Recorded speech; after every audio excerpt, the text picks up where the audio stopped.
The night before the will reading, my son Marcus said coldly, "You're just waiting to die, Mom. Don't expect me to care." His wife Jessica laughed beside him, that cruel little giggle she always made when she thought she was being clever. But when the lawyer unfolded the papers the next morning, I watched their smiles crumble as line by line. Everything they expected to claim slipped away from their names and back into mine. If you've ever been dismissed by your own family, this story is for you. Please like and subscribe because what you're about to witness is the most satisfying legal revenge of all time. Let me take you back to where this all began. 3 years ago, when my husband Richard died, I thought my family would come together. Instead, they circled like vultures. Marcus, my only child, moved into our family home within a week, claiming he needed to take care of things. Jessica immediately started rearranging furniture, throwing away my personal belongings, and referring to everything as ours now. The disrespect started small. Marcus would interrupt me mid-sentence, telling visitors, "Mom gets confused sometimes." Jessica would serve dinner and give me the smallest portion, saying I didn't need much at my age. They moved me from the master bedroom to the tiny guest room, claiming the bigger room was more practical for them. When I protested, Marcus sighed and said, "Mom, you're being dramatic. We're doing you a favor living here." But the cruelest moments came during their late-night conversations, which they made no effort to hide from me.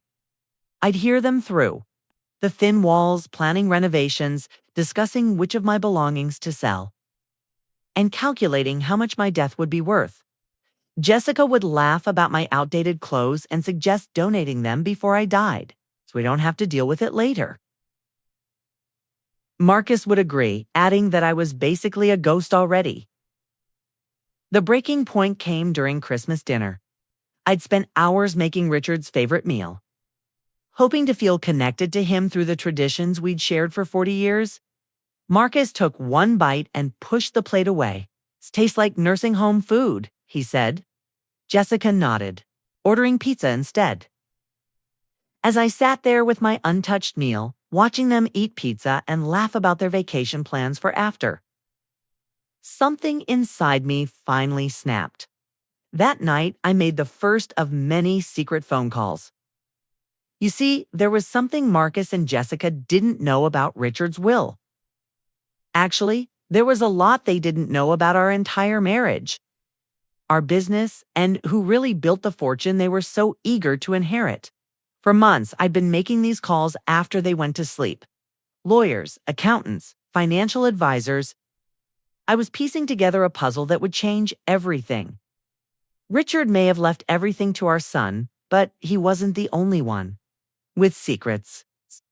There was a document I'd kept hidden for 30 years, locked in a safe deposit box Marcus didn't even know existed. Let me tell you about that document and why it mattered so much. When Richard and I were newlyweds, we were broke. Not just struggling, but drowning in debt. Richard had big dreams about starting a tech company, but dreams don't pay bills. We were living in a one-bedroom apartment, eating ramen every night, when Richard came home with papers for a business loan that required collateral we didn't have. That's when I made the decision that would define our entire future. I sold every piece of jewelry my grandmother had left me, withdrew my entire college fund, and emptied the small inheritance my parents had saved for years to give me. $28,000, everything I had in the world. I handed it to Richard and said, "Build our dream." But here's what Marcus never knew. I didn't just give Richard the money. I demanded to be a legal partner. Every document was signed by both of us. Every patent application, every investment contract, every business decision for the first 15 years, my name was right there next to Richard's. I wasn't just the supportive wife funding her husband's dream. I was a co-founder.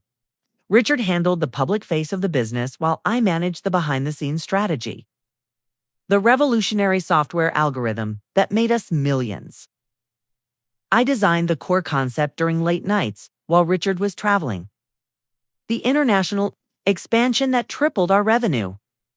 My research, my contacts, my planning. The patent portfolio that became worth $40 million. Half of those ideas came from my notebooks. But Richard loved the spotlight, and I loved him. So when reporters wanted to interview the genius entrepreneur, I stayed in the background. When business magazines wanted to feature the tech visionary, I let Richard take all the credit. I told myself it didn't matter who got recognition as long as we were building something together. What I didn't realize was that Marcus was watching. He grew up seeing his father as the brilliant businessman and his mother as the quiet housewife. In his mind, Richard had built everything, and I had just been along for the ride. This distorted view of our partnership would shape how he treated me after Richard died. The years after Richard's death were systematically humiliating. Marcus and Jessica didn't just move into our house, they tried to erase me from it. They threw away photo albums claiming they were taking up space. They sold Richard's awards and trophies, saying I was living in the past. They even changed the locks, giving me a key only after I demanded one. The financial control was equally cruel. They put me on an allowance from what was legally my own money, claiming they needed to manage things responsibly. When I wanted to buy Christmas gifts for my grandchildren, Jessica said, let's not waste money on things they don't need. When I asked to donate to the charity Richard and I had supported for decades, Marcus said, we need to be more careful. With spending now, every day brought new humiliations. They'd have loud phone conversations about my situation, discussing senior living facilities while I was in the next room. Jessica would show her friends around the house, pointing out which rooms they plan to remodel once the situation changes. Marcus started referring to me as the tenant when talking to contractors. The worst part was how they spoke about Richard's legacy. They'd changed his study into Jessica's yoga room, claiming dead people don't need offices. They talked about selling the business, saying Richard would have wanted them to cash out and enjoy life. They had no idea that every success they attributed to Richard was actually built on my foundation. But I was far from helpless. During those months of secret phone calls, I'd been working with a team of lawyers to uncover the truth about our assets. What we discovered was stunning, because I'd been Richard's business partner from day one. Not just his wife. I had legal claims to everything they thought they'd inherited. The business Richard built alone. I owned 51%, though it had been managed under his name. For tax purposes, the patents they thought belonged to him. 12 of the most valuable ones were actually filed under my name, with Richard listed as co-inventor. The investment portfolio worth $30 million. It was funded entirely with my initial contribution, making me the primary investor under corporate law. Most importantly, the house they'd moved into wasn't just Richard's property, because I'd used my inheritance money to purchase it. And because we'd structured it as a business asset for tax purposes, I was the majority owner. They weren't living in their inherited home, they were squatting in my house. The night before the will reading, I listened to Marcus and Jessica celebrating in what used to be my bedroom. Finally, Jessica was saying, we can stop pretending to care about our feelings. Marcus laughed. She probably cried during the reading. Old people are so emotional about everything. They spent an hour planning how to gently transition me into assisted living, discussing which of my belongings they'd allow me to keep. That's when Marcus came downstairs and found me in the kitchen. I was making tea, hands shaking slightly from arthritis, and he looked at me with such disgust. You're just waiting to die, Mom. Don't expect me to care when it happens. Jessica appeared behind him, that familiar, cruel smile spreading across her face. At least be grateful we've taken care of everything. Most kids would have put you in a home already. I looked at my son, this man I'd raised and loved and sacrificed everything for, and I felt something cold settle in my chest. You're right, Marcus, I said quietly. I have been waiting, but not to die. The will reading was scheduled for 10 in the morning at Peterson and Associates, the law firm that had handled Richard's affairs for 20 years. Marcus and Jessica arrived early, dressed like they were attending a celebration. Jessica carried a new designer purse, already spending money she thought was coming. Marcus had printed out investment portfolios, ready to properly manage his inheritance. I arrived exactly on time, wearing the same black dress I'd worn to Richard's funeral. Mr. Peterson greeted us all formally, but I noticed he kept glancing at the stack of additional documents on his desk.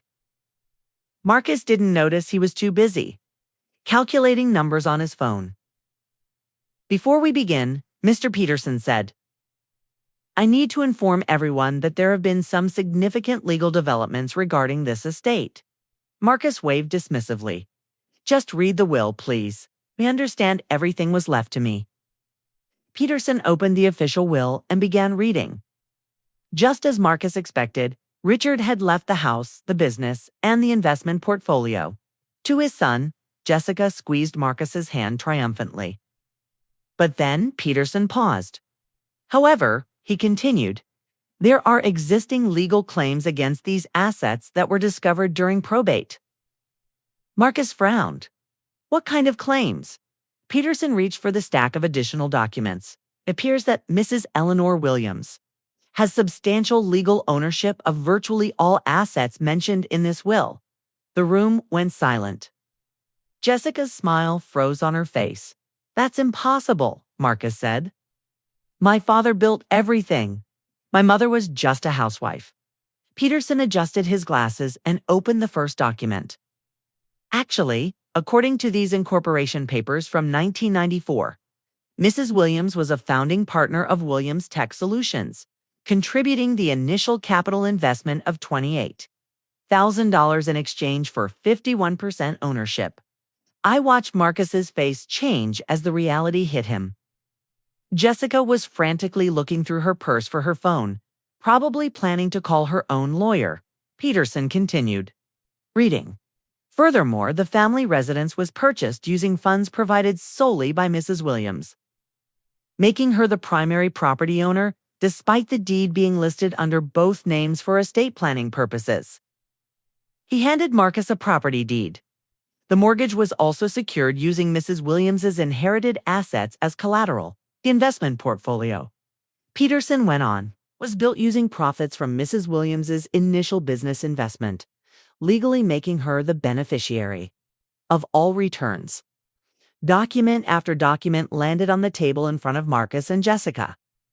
Business partnerships, patent filings, investment agreements, all showing my name, my money, my legal claims, but the final blow was still coming. Peterson reached for a thick manila folder I'd brought with me that morning. Mrs. Williams has also provided documentation of substantial loans made to the business over the past 3 years. Loans that Marcus Williams personally guaranteed when he was briefly made managing director. Marcus's voice cracked. What loans? When the business faced difficulties during the pandemic, I said, speaking for the first time during the reading, you came to me begging for help. Said Richard would have wanted me to support the family. Business. Do you remember what you promised? Marcus's face went white. He remembered. Peterson opened the loan documents.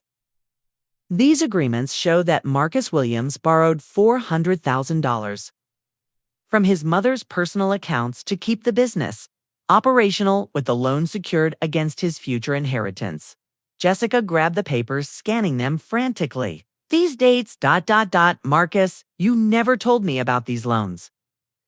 I thought they were just family help, Marcus stammered. I didn't know she was keeping track. Peterson pulled out a recording device. Mrs. Williams also provided audio documentation of conversations that may be relevant to this inheritance. He pressed play. Marcus's voice filled the room. Don't worry, Mom. As soon as I get my inheritance, I'll pay you back everything. Do you have my word? Think Jessica's voice. We'll take such good care of you, Eleanor. You'll never have to worry about money.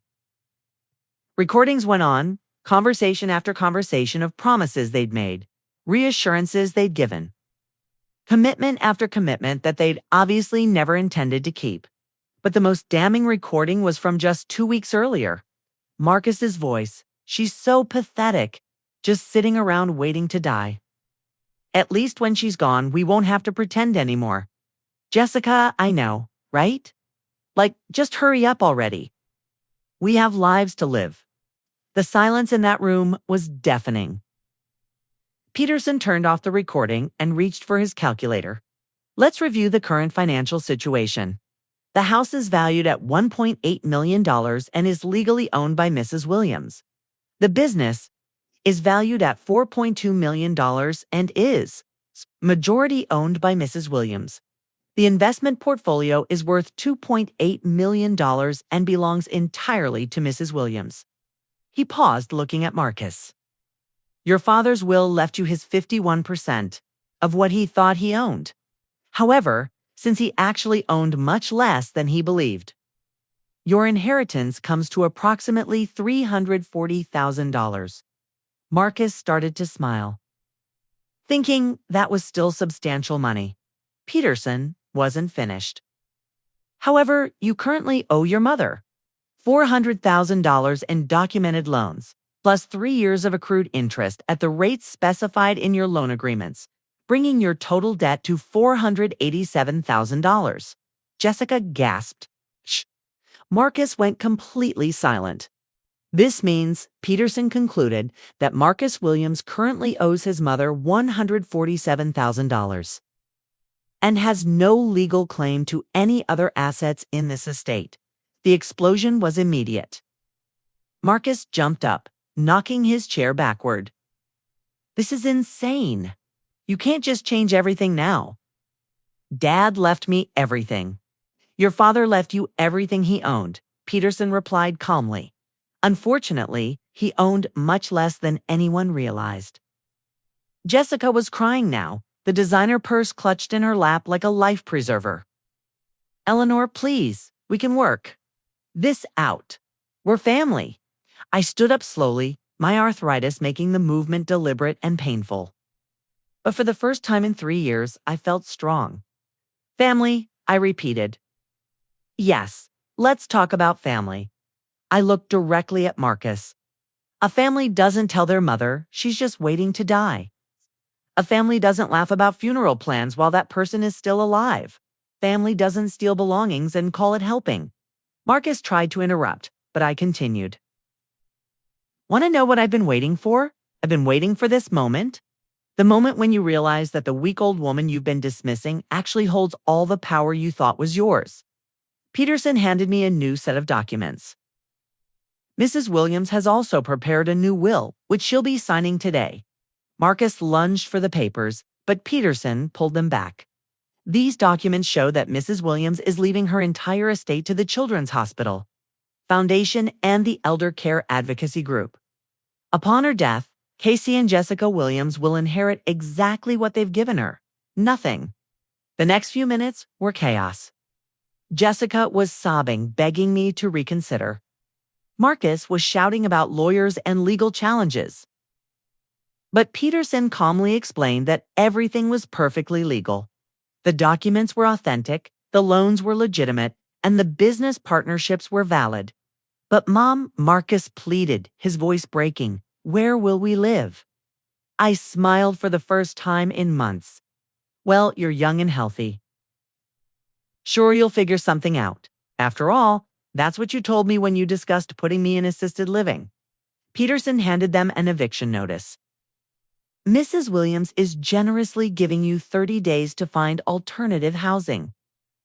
Jessica was frantically texting, probably trying to reach her parents or siblings for help. Marcus was staring at the loan. Documents like they might change if he looked hard enough.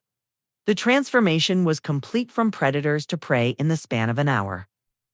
Over the next weeks, I watched them scramble to rebuild their lives.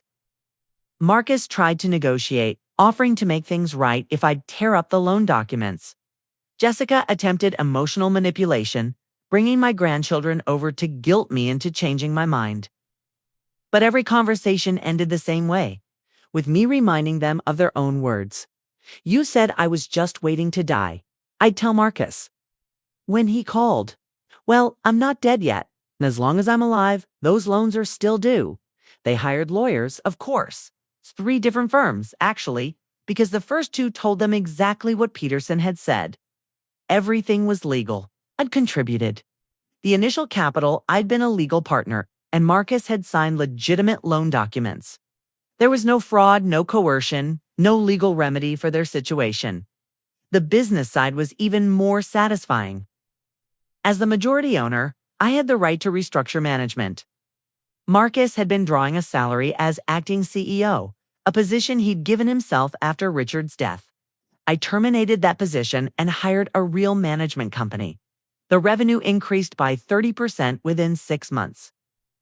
I also discovered that Marcus had been billing personal expenses to the business account. Family vacations, Jessica's shopping, sprees, even their new car payments all charged to the company as business expenses. My new accountant calculated that they'd stolen nearly $80,000 over 2 years. I could have pressed criminal charges, but instead I simply added it to their outstanding debt. The house sale was bittersweet.